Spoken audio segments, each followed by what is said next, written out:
Hello friends, welcome back to the channel knowledge बाई जी। कैसे हैं आप सभी लोग? आप सभी काफ़ी अच्छे होंगे और अपने एग्ज़ाम की प्रिपरेशन काफ़ी अच्छे तरीके से कर रहे होंगे।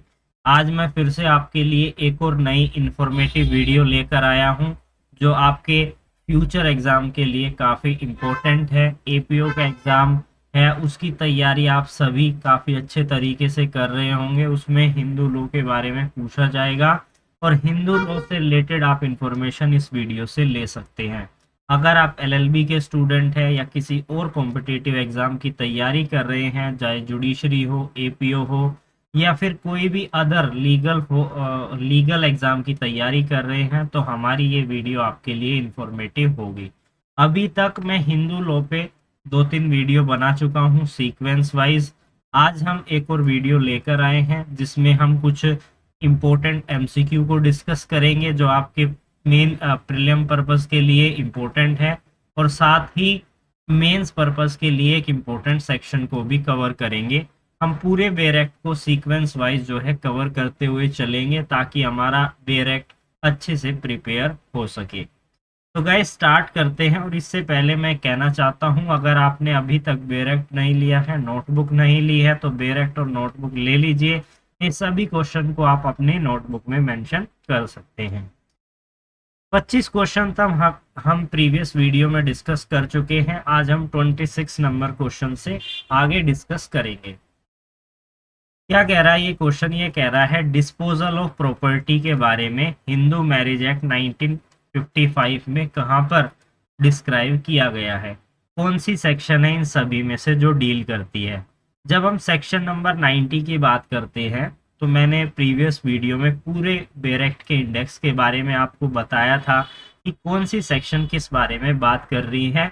अगर जो स्टूडेंट इस वीडियो के माध्यम से हमारे साथ जुड़े हैं, उन्होंने उस वीडियो को नहीं देखा, तो प्लीज़ देख लीजिए। काफ़ी लंबी वीडियो है और बहुत ही इंफॉर्मेटिव वीडियो है, उसमें आप काफ़ी अच्छी इंफॉर्मेशन ले पाएंगे। अब चलते हैं हमारे इस क्वेश्चन के बारे में। सेक्शन नंबर 19 जो बात करती है, जो ये कहती है कि किस कोर्ट के अंदर पिटीशन प्रेजेंट की जाएगी, यानी कि ज्यूरिडिक्शन कहाँ पर बनेगा, उसके बारे में सेक्शन 19 हमारा बताता है। सेक्शन नंबर 21 जो बात करता है कि अगर कोर्ट प्रोसीडिंग के अंदर जब हम सीपीसी की एप्लीकेशन फाइल करते हैं, तो उसके संबंध में प्रोविजन हमें सेक्शन 21 के अंदर देखने को मिलता है, जो जिसकी सब हेडिंग है application of A CPC 1908। Section number 26 जो बात करता है किसके बारे में? किसके बारे में बात करता है? चाइल्ड की कस्टडी के बारे में। आप सभी ने पढ़ा होगा बच्चों की कस्टडी। जब एक मैरिड कपल होता है और फिर वो शादी कर लेते हैं, अब जब डिवोर्स की बात आती है तो कस्टडी बहुत ही ज़्यादा इम्पोर्टेंट हो जाती है। तो इसलिए इससे रिलेवेंट ये सेक्शन है, सेक्शन नंबर 26। सेक्शन नंबर 27 जो बात करता है डिस्पोजल ऑफ प्रॉपर्टी के बारे में। तो इसका जो फोर्थ ऑप्शन है बिल्कुल सही जवाब है। बात करते हैं, जब प्रॉपर्टी की बात की जाती है, तो प्रॉपर्टी हस्बैंड और वाइफ इन दोनों के पास जॉइंट अगर कोई प्रॉपर्टी है, तो उसके संबंध में निपटान इस सेक्शन के अनुसार किया जाता है कि किस तरीके से क्या क्या स्टेप लिए जाएंगे प्रॉपर्टी को डिस्पोज करने के बारे में। बात करते हैं अगले इंपॉर्टेंट क्वेश्चन के बारे में। ये क्या कह रहा है? वॉइडेबल मैरिज किसे कहते हैं? पहले भी मैं आपको समझा चुका हूँ वॉइडेबल मैरिज के बारे में, कौन सा सेक्शन है ये भी बता चुका हूँ। अब आपका गलत नहीं होना चाहिए। सेक्शन नंबर 11 जो बात करता है वॉइड मैरिज के बारे में। सेक्शन नंबर 12 जो बात करता है वॉइडेबल मैरिज के बारे में। सेक्शन नंबर 13 जो बात करता है डिवोर्स के बारे में। इसे दो पार्ट में डिवाइड किया गया है, 13A और 13B। 13A किस बारे में बात करता है कि प्रोसीडिंग में अगर कोई रिलीफ में परिवर्तन करना होता है। 13B किस बारे में बात करता है? म्यूचुअल डिवोर्स के बारे में। सेक्शन नंबर 14 क्या कहता है कि कोई भी डिवोर्स की पिटीशन मैरिज के 1 साल के अंदर प्रेजेंट नहीं की जाएगी। तो इसका सही जवाब क्या है? Second option. अब हम चलते हैं हमारे अगले इंपॉर्टेंट क्वेश्चन के बारे में। ये क्या कह रहा है कि कस्टडी ऑफ ए चिल्ड्रन से रिलेटेड कौन सा सेक्शन है? सेक्शन नंबर 26 है। जी हाँ, बिल्कुल अभी हमने पढ़ा है सेक्शन नंबर 26 जो बात करता है चाइल्ड की कस्टडी के बारे में। सेक्शन नंबर 27 जो बात करता है डिस्पोजल ऑफ ए प्रॉपर्टी के बारे में। सेक्शन नंबर 28 जो बात करता है किसके बारे में, डिग्री और डिग्री के बारे में बात करता है। सेक्शन नंबर 29 जो एक सेविंग क्लोज है, चैप्टर नंबर 6 के अंदर ये आपको देखने को मिलेगा। अब हम चलते हैं हमारे अगले क्वेश्चन पर। सेक्शन नंबर 27 के अनुसार हिंदू मैरिज एक्ट 1955 के प्रॉपर्टी बिलोंग करेगी इस ऑप्शन से, कौन सा ऑप्शन सही है? Separately to both the husband and wife, यानी कि अलग अलग दोनों की। दूसरा है jointly to the husband and wife, एक साथ केवल हस्बैंड की प्रॉपर्टी की बात की गई है, केवल वाइफ की प्रॉपर्टी की बात की गई है। जब आप इस पर्टिकुलर सेक्शन को पढ़ेंगे, सेक्शन नंबर 27 को, तो वहां पर क्या वर्ड यूज किया गया है कि jointly to both the husband and wife, property को जॉइंटली जो है उन्होंने ग्रैब किया है, मतलब यानी कि लिया है, उन दोनों की मिली हुई प्रॉपर्टी है, एक दूसरे से जॉइंटली प्रॉपर्टी है। जैसे हमारा जॉइंट अकाउंट होता है फैमिली के साथ, यानी कि मेरा मेरे पिता के साथ जॉइंट अकाउंट है, इसी तरीके से जॉइंट अगर प्रॉपर्टी है तो उसका निपटान इस पर्टिकुलर सेक्शन से किया जाएगा। बात करते हैं अगले क्वेश्चन के बारे में कि कौन सा ग्राउंड है जो डील करता है वॉइडेबल मैरिज से। वॉइडेबल मैरिज किसे कहते हैं? वॉइडेबल मैरिज यानी कि जो ऐसी मैरिज होती है जो कि फ्यूचर में वॉइड हो जाएगी लेकिन अभी वॉइडेबल है।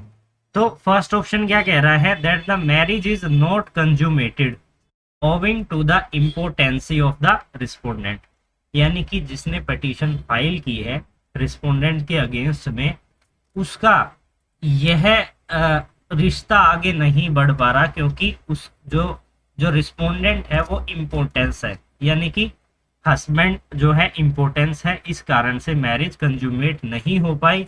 इस तरीके की मैरिज को वॉइडेबल मैरिज कहा जाता है। सेकंड ऑप्शन क्या है कि उसने सेक्शन 5 जो बात करता है कंडीशन के बारे में कि मैरिज की कंडीशन क्या है, उसके क्लोज नंबर 2 का वॉयलेशन किया है, जो कंडीशन दी है उसका उल्लंघन किया है। अगर ऐसा होता है तो उसे भी हम वॉइडेबल मैरिज कहेंगे। सेक्शन 5 सबसेक्शन 2 किसके बारे में बात करता है? इसके अंदर 3 पॉइंट दिए गए हैं। इस सब क्लोज 2 के अंदर 3 पॉइंट दिए गए हैं। पहला पॉइंट क्या कहता है? पहला पॉइंट हमें ये कहता है कि वो असक्षम है अपने अनसाउंडनेस ऑफ माइंड के कारण कंसेंट देने में। सेकंड पॉइंट कहता है कि कंसेंट देने में सक्षम है लेकिन फिर भी वो उसका माइंड सही नहीं है, ना ही वो बच्चे का प्रोक्रिएशन करने में सक्षम है, यानी कि बच्चा का जन्म करने में असक्षम है। थर्ड पॉइंट क्या है? उसे इंसैनिटी, पागलपन के अटैक आते हैं। तो ये पॉइंट है जो आपको मैं पहले भी बता चुका हूं और अब फिर से बता रहा हूं।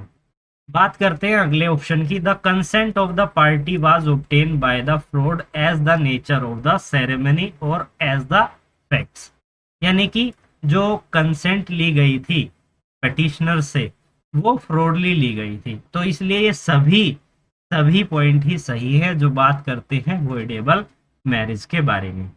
अब हम बात करते हैं हमारे आज के इम्पोर्टेंट सेक्शन के बारे में। आज हम वॉइड मैरिज के बारे में समझने वाले हैं। वॉइड मैरिज किसे कहते हैं? जो शुरुआत से ही शून्य होती है। वॉइड का मतलब हिंदी में अगर हम निकालें तो हिंदी में इसका मतलब होता है शून्य मैरिज।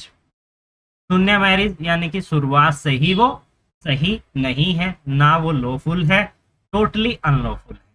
अब बेयर एक्ट क्या कह रहा है? Any marriage solemnise after the commitment of this act shall be an null and void, and on a petition presented by either party against the other party to be declared by a degree of a nullity if it contradict any one of the conditions specified in clause 1, 4, 5 of section number 5, यानी कि section number 5 के अंदर जो condition के बारे में बात करता है, पहली कंडीशन का वॉयलेशन करता है, फोर्थ कंडीशन का वॉयलेशन करता है, फिफ्थ कंडीशन का वॉयलेशन करता है। पहली कंडीशन क्या कहती है? पहली कंडीशन कहती है कि मैरिज कोई और स्पाउस जिंदा ना हो। जब कोई भी पार्टी मैरिज कर रही है, चाहे वो हस्बैंड है चाहे वो वाइफ है, उसका दूसरा स्पाउस जो है वो जीवित ना हो।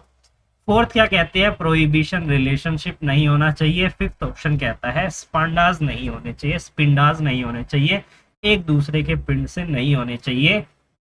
हस्बैंड की तरफ, फादर की तरफ से 5 साल की पीढ़ी काउंट की जाती है और 5वीं पीढ़ी को भी काउंट किया जाता है, और मदर की साइड से 3 पीढ़ी को और तीसरी पीढ़ी को भी काउंट किया जाता है। अब वॉइड मैरिज जो शुरुआत से ही शून्य है, उसका कोई लीगल स्वरूप नहीं है, उसे लीगली नहीं माना जा सकता। अब क्या कॉन्सिक्वेंसेस होते हैं इस वॉइड मैरिज के, ये कुछ पॉइंट है जो आपको पता होने चाहिए कि as a husband and wife की पोजीशन उनके पास नहीं होती है, उन्हें हस्बैंड एंड वाइफ का स्टेटस नहीं दिया जाता है। लेकिन वॉइड मैरिज में अगर किसी बच्चे का जन्म होता है तो उसे जायज माना जाता है, नाजायज नहीं माना जाता है। म्यूचुअल राइट जो होते हैं हस्बैंड एंड वाइफ के बीच में, वो प्रेजेंट नहीं होते हैं वॉइड मैरिज के अंदर, क्योंकि उनकी शादी ही नहीं हुई है एक तरीके से। भले ही उन्होंने शादी कर ली है लेकिन शादी नहीं हुई है, क्योंकि मैरिज तो शुरू से ही शून्य है, वॉइड है, इसलिए।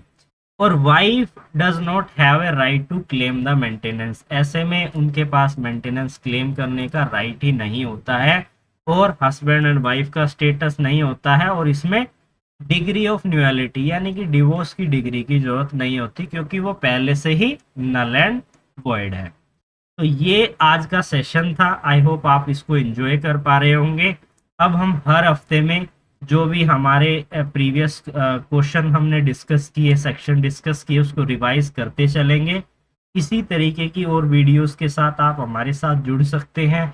अगर आप चाहते हैं किसी सेक्शन को डिटेल में समझना, किसी दूसरे एक्ट की सेक्शन है, तो आप हमें कमेंट सेक्शन में कमेंट करके बता सकते हैं।